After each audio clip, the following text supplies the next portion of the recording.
அனைவருக்கும் வணக்கம். Ayngaran YouTube channel உங்களை அன்புடன் வரவேற்கிறது.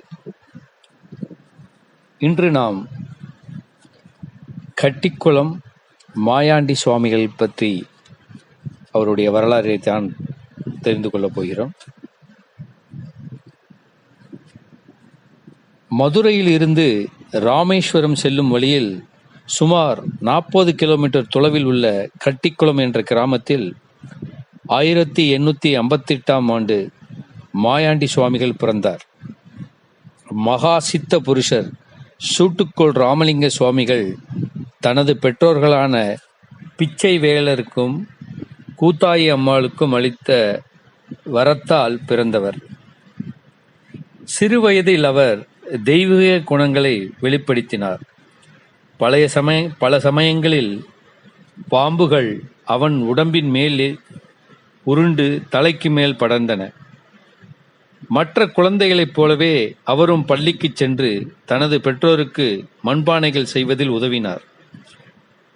அவர் தனது வீட்டில் உள்ள பனை ஓலைகளில் கிடைக்கும் சித்த புருஷர்களின் எழுத்துக்களை படித்து நிலையான ஜபம் மற்றும் தியானத்தின் மூலம் அவர் அஷ்ட சித்திகளை அடைந்தார். மதுரை மீனாட்சி அம்மன் கோயிலுக்கும் பலமுறை சென்று வந்துள்ளார். அவரது இளம் வயதிலேயே மத பழக்க வழக்கங்களால் கலக்கமடைந்து அவரது பெற்றோர் உறவினர் மீனாட்சிக்கு திருமணம் செய்து வைத்தனர். அதாவது இவருடைய இளம் வயதிலேயே மத பழக்க வழக்கங்களால் கலக்கமடைந்து வந்த அவரது பெற்றோர்கள் உறவினரான மீனாட்சி என்ற பெண்ணை இவருக்கு திருமணம் செய்து வைத்தனர். மாயாண்டிக்கு மீனாட்சி என்ற மகளும் கணபதி என்ற மகனும் பிறந்தனர். இத்துடன் அவரது குடும்ப வாழ்க்கை முடிவுக்கு வந்தது. சூட்டுக்கோள் ராமலிங்க சுவாமிகளின் சீடரான செல்லப்ப சுவாமிகள் தனது ஊருக்கு வந்தபோது மாயாண்டி அவருடைய சீடராகிய சந்நியாசம் எடுத்தார். அவரது குடும்பத்தினர் அனுமதிக்காத நிலையில் அவர் வீட்டை விட்டு வெளியேறினார். அவர் பல புனித தலங்களுக்கு சென்று தெற்கில் உள்ள பொதிகாய் மலையில் நிர்விகல்ப சமாதியை உணர்ந்தார். பின்னர் அவர் தனது குரு செல்லப்ப சுவாமிகளுக்கு சில காலம் சேவை செய்தார். அவரது குரு மகா சமாதி அடைந்ததும் மாயாண்டி சுவாமிகள் இறுதியாக திருப்பரங்குன்றத்தில் உள்ள திருக்கூடல் மலையில் குடியேறினார். திருக்கூடல் மலை முருகப்பெருமானின் அறுபடை வீடுகளில் ஒன்றான திருப்பரங்குன்றத்தின் வடகிழக்கில் அமைந்துள்ள ஒரு குன்று அது. மாயாண்டி சுவாமிகள் இப்பகுதி மக்களிடையே பக்தி பரவசத்திற்கு அளப்பரிய சேவையை செய்துள்ளார். இருளப்ப கோனார் மதுரைக்கு விஜயம் செய்த போது 26 ஆண்டுகள் குறுகிய ஆயுளை கணித்திருந்தாலும் நீண்ட ஆயுளுக்காக அவரிடம் பிரார்த்தனை செய்தார். மதுரையில் இருந்த செல்வந்தர்களில் ஒருவரான கற்பன கோனாரின் ஒரே மகன்தான் இருளப்ப கோனார்.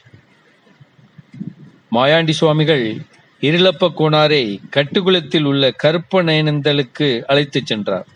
அங்கே சுவாமிகள் 48 நாட்கள் படித்திருந்து இருளப்ப கோனாரின் மரண துன்பங்களுக்கு ஆளானார். இதனால் சுவாமிகள் அவரை ஆரம்ப கால மரணத்திலிருந்து காப்பாற்றினார்.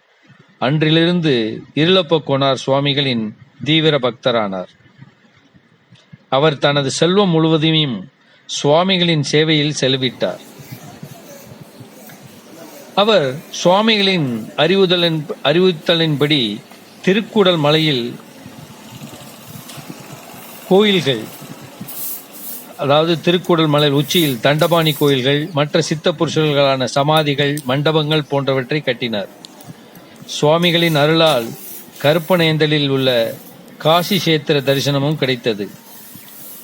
மாயாண்டி சுவாமிகள் திருப்பரங்குன்றம் மற்றும் பிற இடங்களில் உள்ள அனைத்து முக்கிய திருவிழாக்களையும் பல்வேறு இடங்களில் மண்டபங்களை நிறுவி கொண்டாடினார். ஒவ்வொரு மண்டபத்திற்கும் உள்ளூர் பரம்பரை அறங்காவலர்களை நியமித்தார். அவரே ஒவ்வொரு ஆண்டும் தமிழ் ஆடி மாதம் நவநீத பெருமாள் உற்சவத்தை திருக்கூடல் மலை முதல் மானாமதுரை வரை பல ஊர்களில் வாகனங்களில் ஏற்றி நடத்தினார். இவரது ஜீவ சமாதி திருக்கூடல் மலையின் அடிவாரத்தில் உள்ளது. இக்கோயில் இருளப்ப கோனாரின் குடும்பத்தைச் சேர்ந்த பரம்பரை அறங்காவலர்களால் பராமரிக்கப்படுகிறது. இக்கோயிலில் தினமும் சுமார் 60 சன்னியாசிகளுக்கு அன்னதானமும் மாயாண்டி சுவாமிகளால் நிறுவப்பட்ட பல ஆண்டு விழாக்களும் நடந்து வருகிறது.